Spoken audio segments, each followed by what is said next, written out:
Hi, and welcome to Hoffman's Hot Seat. I'm Tom Hoffman with 121 Media, and I'm joined today by Jeremy Sokolic, Senior Vice President of Marketing at LivePerson. And today, Jeremy and I will be talking about best practices for delivering highly engaging digital customer experiences. Jeremy, thanks so much for joining us. Hi, Tom. Great to be here. So, Jeremy, maybe as a starting point, can you share with us some steps that companies might take to deliver the types of engaging digital customer experiences that might be on par or even exceed what a customer might experience in store? Sure, and that's really one of the primary missions of LivePerson as a company, helping to build meaningful digital connections for our customers to have with their end users. And so when I think about rivaling or exceeding the expectations in a storefront, I really think there's two different areas to think about and focus on. One is around really expanding the range of possibilities. So using technology more expansively to do additional things that you might not have otherwise been able to do in the past. And then the second is really improving the experience through just better use of customer data and customer information. So you can be very targeted and personalized to that customer when they come to one of your digital properties. And really those are both two great opportunities. So if I'll start with the first one, it really talks about expanding the range of opportunity. And that, I think, can be things like needing to build trust, an ability to need to share information, documents. Maybe you need to see something. So when you think about a consumer's experience in the store, they walk in and there's maybe a salesperson there on the floor, and there's a lot of cues going on. They're seeing what's going on. They're seeing how that person's dressed, what they're wearing. And it all conveys information which you don't have in the digital space. And so what kinds of opportunities are there to really take that and mimic it in the digital world? And so one thing recently some of our customers have been doing is implementing video chat capabilities. So mimicking that in-store experience by giving a real-time video conference between two individuals. We have a major beauty brand that was looking to rival an in-store experience they had of a consultation with a beauty expert. And how can you do that online? And if you can't do that online, what are some of the advantages?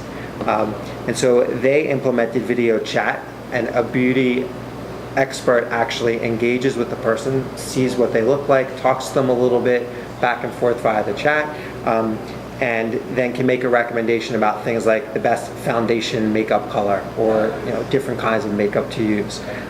And so that really is replicating that in-store experience of a face-to-face experience. Some of the benefits that I think this provides both to the consumer and to the retail outlet are basically letting you expand anywhere. You're no longer limited by your retail footprint in terms of the customers you can serve and when you can serve them. So a capability like that can be 24/7. It can be freed up from language constraints because you can use real-time translation on the fly in the chat.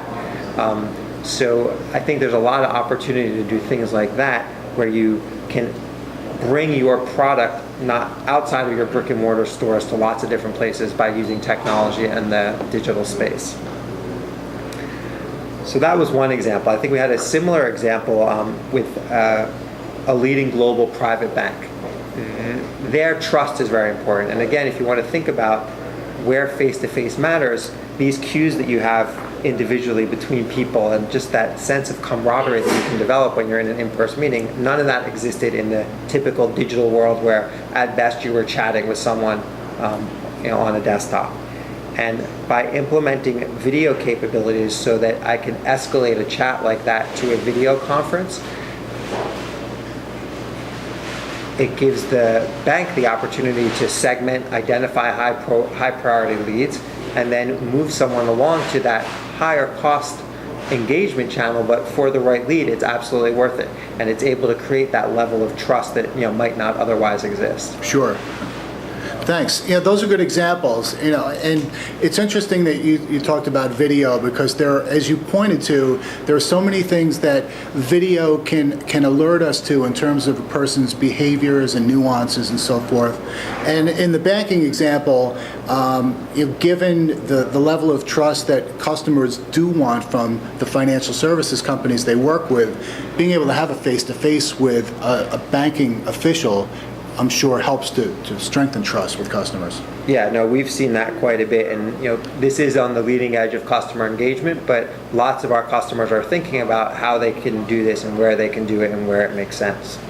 So along these same lines, while video can help provide some of these capabilities to learn more about customers and personalize experiences for them, what do you find are some of the challenges the companies face with respect to trying to optimize the digital customer experience? Sure. So, I talked about some of those challenges just a few minutes ago around things like trust, being able to have the technology in place, being able to have the right training for people. And what we see as really a key requirement is that when you're thinking about your spectrum of engagement, you're able to move seamlessly between one channel and the next, so that from the consumer's experience, the experience is always the same, right? And so if I start out on a chat and through that chat, the bank realizes that this is a very high quality lead and I want to escalate this to my private banker video conference line, from a user experience, I want the same seamless interaction. I don't want to have to retell my story again because now I've switched from the chat channel to the video Absolutely. conference channel. Yeah. And I think a lot of times that's been the experience in the past. And where LivePerson has really been focused is on trying to create that one platform for all the different kinds of engagements that you may need over the course of the life cycle of a customer and over the course of the various interactions that you have with a customer. So an example of ways to attack those challenges might be technologies that can help make the experience more seamless as customers move from, say, one channel to the next. Absolutely. And also technologies that can leverage the same set of data, intelligence, reporting, because you put a lot into that. And when you think about engaging customers, whether it's a chat, a call, a video, that underlying information about the customer and the underlying rules about how you want to engage them and when you want to engage them, they all need to work together. And if you can make that work, you can have a very seamless, good experience for your customers. So are there, in addition to what you shared with us, are there other ways in which technology can be used to help to maximize the customer's digital experience? Sure. Another one I think about when you talk about in-store experiences versus digital experiences is product demonstration. And so if you think about buying a cell phone and you have a problem getting it set up, in the old world you might have walked back into the store and sat down with a consultant and said, I can't figure out how to get my contacts to work, or my calendar to work. In the digital space, you can actually accomplish that in even easier and more consistent ways by pushing videos to folks. And so one of our telco customers, O2, has had great experience in pushing a setup video for an iPhone as an example. It's significantly increased their customer satisfaction, and it's also decreased their costs because they're getting much better utilization. And another added bonus of that is when you can deliver a video, it's consistent, it's on brand, you're not stuck with the vagaries of how one employee acts in one location and someone else acts in a different location. True. You get a very good, consistent experience for your end users. And so that's, I think, another example of using technology. So in what LivePerson is doing, we integrate, again, that all into the chat capability. If someone's there chatting and they have a question about how can I set up my iPhone, the agent can know that, access a video library of videos about iPhone setup and push it to that individual. Not only that, they can actually monitor how far that person is in watching the video. Are they tuned in or do they get cut off? So there's more information that the agent can then use to kind of help facilitate and continue the process. So you can evaluate their level of engagement to some degree, it seems like. Exactly. Yeah.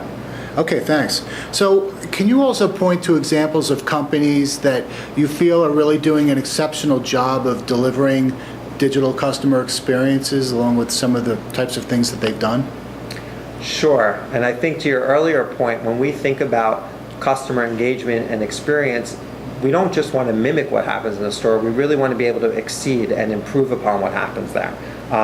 And so a number of our customers are really taking advantage of data and intelligence to be able to do that. And I'll give you a few examples of what I mean.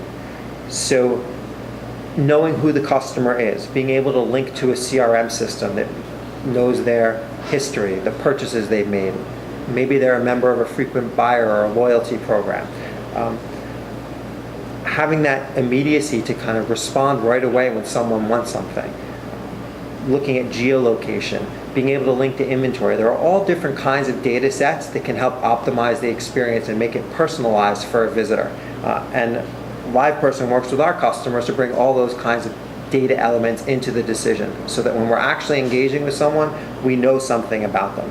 So one good example I could talk about is Backcountry. Backcountry uses geo-targeting to push relevant products to their customers. So if I am a resident of a storm-ravaged area and I come into Backcountry, I maybe see something about skis or winter jackets. If I'm in a different part of the world, right, I may get a product offer around mountain climbing equipment or backpacks or things like that. And so that's one place where you can certainly improve upon the experience that your end user is looking for by knowing something about them. Another customer of ours, Bedroom Furniture Discount, is really personalizing content based on the keyword that someone searches. So when someone comes to your site, they may be an anonymous visitor, especially if they're coming from a Google search. But by knowing what they were searching for and incorporating that into the content you play back to them, we see really dramatic increases in the conversion rates for customers. Somehow the fact that the digital property has recognized what they were looking for and has responded with an appropriate piece of content encourages them to buy more and helps them get to the right place where they need to be. So those are all places where I think the digital experience can actually exceed what happens in store because of the vast amount of information you can know about someone when they're visiting your digital properties. Some other examples I think in that regard involve customers that are bringing in additional kinds of business operations data. So we have a global airline that brings in their ticket inventory and their current promotional opportunities all into the data that their chat agents are looking at so that when they're chatting with potential customers, they can push certain routes, flights, etc. And that helps optimize the business from their perspective as well. The last opportunity I would say in thinking about how you even exceed that in-store experience is actually by supplementing a digital engagement with an in-store experience. So lots of folks are starting to use their mobile devices in-store. They prefer that easy real-time access. If you think about the big box stores, they may not want to wander around looking for a salesperson. They may not find a salesperson that knows anything about what they're trying to do. Sure. And so what we see are people really starting to gravitate to just going to the website and trying to create some kind of interaction. And the opportunity there, again, is very significant. You have a person, they're ready to buy, and can you have a centralized, knowledgeable chat agent that can engage that person? And because of mobile devices now, you can actually do that very economically. You don't need an expert in every aisle of your store. You need one expert who knows what's going on that can respond to chats.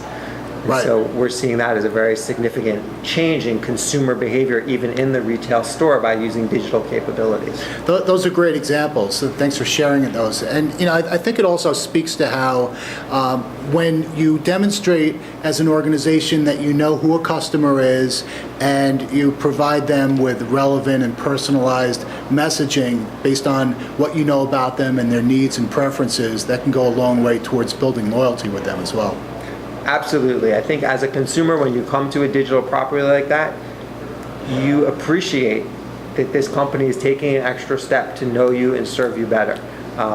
And that certainly, I think, not only drives conversion, but also builds the loyalty that you're talking about to create repeat customers and to create fans and to create people that will recommend your service to others. Sure. Well, Jeremy, thank you so much. Appreciate it. Sure. Nice to talk to you.